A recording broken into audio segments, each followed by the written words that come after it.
warahmatullahi wabarakatuh. Apa kabar anak-anak? Semoga senantiasa sehat dan diberikan perlindungan oleh Allah Subhanahu wa taala ya. Untuk pembelajaran PKN minggu ini kita kebagian hanya membahas materi saja. Oleh karena itu, Bunda akan mereview materi bab 1 yang sudah kita pelajari bersama ya. Soalnya minggu depan nanti kita akan ulangan bab 1. Jadi untuk minggu sekarang gunakan untuk belajar dan juga untuk pengumpulan tugas yang belum. Untuk modulnya nanti akan Bunda bagikan filenya, tapi akan Bunda jelaskan isinya dulu ya, supaya kalian lebih mudah memahami isi modulnya. Nanti di bagian modul itu ada peta konsep. Kalian akan mempelajari materi-materi yang sudah dipeta konsepkan supaya lebih terarah ya belajarnya. Nanti ulangannya tidak akan jauh dari peta konsep ini. Nah, di bab 1 ini kita belajar tentang memahami kedudukan dan fungsi Pancasila. Sebelum memahami kedudukan dan fungsi Pancasila itu, kita akan mengulas kembali apa itu Pancasila. Seperti yang sudah kalian tugaskan sebelumnya, kita belajar tentang asal-usul istilah Pancasila. Jadi Pancasila itu bukan baru ya ditemukannya, bukan pada saat kemerdekaan, tetapi sudah sejak dulu pada saat kerajaan Majapahit ada, yaitu pada abad ke-14. Kenapa kita bisa tahu? Karena ada buktinya, yaitu terdapat dalam kitab Sutasoma karangan Empu Tantular dan kitab Negara Kertagama karangan Empu Prapanca. Jadi di dalam kitab itu dijelaskan kalau Pancasila itu ternyata berasal dari bahasa Sanskerta, yaitu dari kata panca dan sila. Panca artinya 5 dan sila artinya asas atau dasar ya. Jadi pada saat itu aturan dasar yang dimaksud itu ada 5, yaitu dilarang melakukan kekerasan, dilarang mencuri, dilarang berjiwa dengki, dilarang berbohong, dan dilarang mabuk atau minuman keras. Nah, anak global mah pasti tidak ada yang melakukan 5 hal ini ya.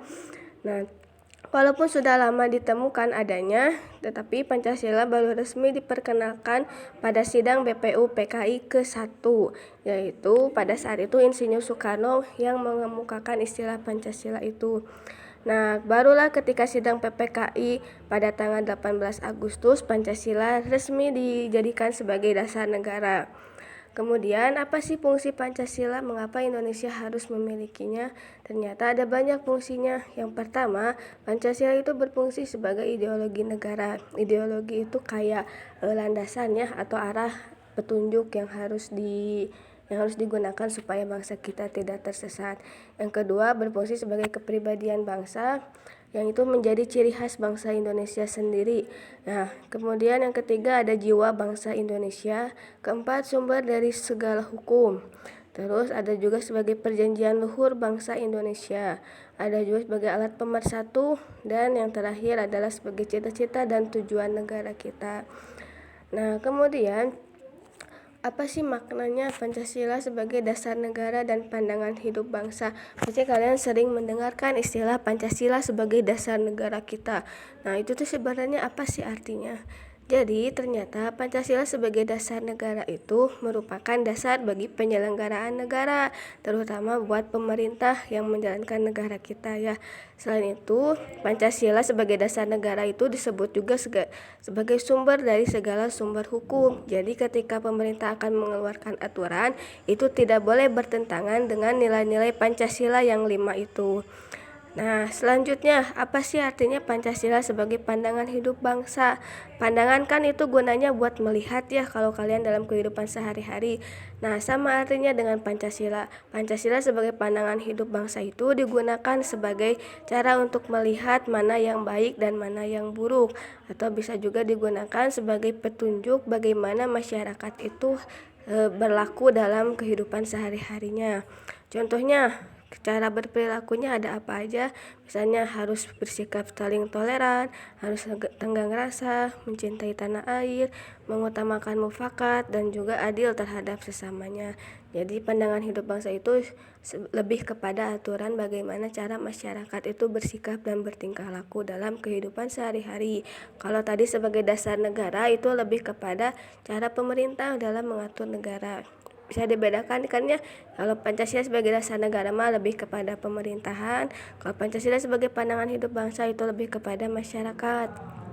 Nah, kemudian apa sih pentingnya Pancasila sebagai dasar negara yang tadi? Nah, ini kalau Pancasila sebagai dasar negara bisa dijadikan sebagai sumber penyelenggaraan hukum dalam kehidupan negara. Jadi supaya hukum itu tidak semena-mena.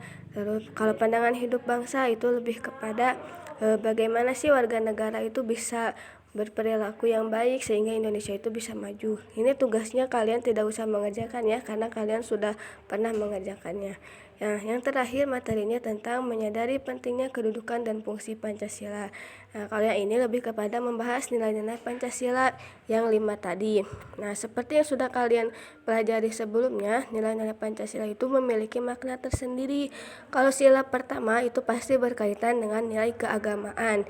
Jadi sikapnya pasti berkaitan bagaimana masyarakat itu melaksanakan nilai-nilai keagamaan yang dianutnya. Kalau yang kedua itu lebih kepada bagaimana caranya kalian berperilaku sebagai sesama manusia. Nah, ini contohnya ada, nanti kalian bisa baca sendiri. Kalau sila yang ketiga itu lebih kepada rasa cinta kalian kepada tanah air ya, gimana caranya kalian tetap bisa menjunjung persatuan walaupun berbeda-beda. Nah, kalau yang keempat itu lebih kepada kalian mengedepankan orang lain dan meredakan ego masing-masing. Jadi lebih kepada bagaimana musyawarah dan mufakat itu. Nah, kalau yang terakhir itu lebih kepada keadilan, bagaimana kalian harus bersikap adil terhadap sesama. Nah, contoh pengalaman Pancasila dalam kehidupan sehari-hari ada di keluarga, sekolah, masyarakat, bangsa, dan negara. Nah, kalian sebelumnya juga sudah mempelajarinya ya, kita bahas sedikit saja.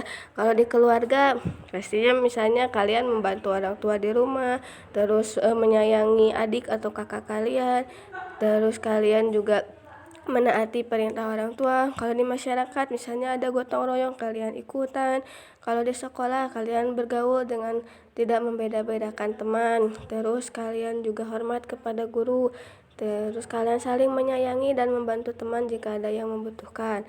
Kalau di bangsa dan negara, kalian misalnya menaati aturan pemerintah yang dianggap baik. Terus tidak membeda-bedakan suku bangsa atau menjelek-jelekan suku bangsa. Nah, demikian review materi bab 1 kali ini. Semoga bermanfaat dan bisa membantu kalian ketika ulangan bab 1 nanti. Terima kasih atas perhatiannya. Wassalamualaikum warahmatullahi wabarakatuh.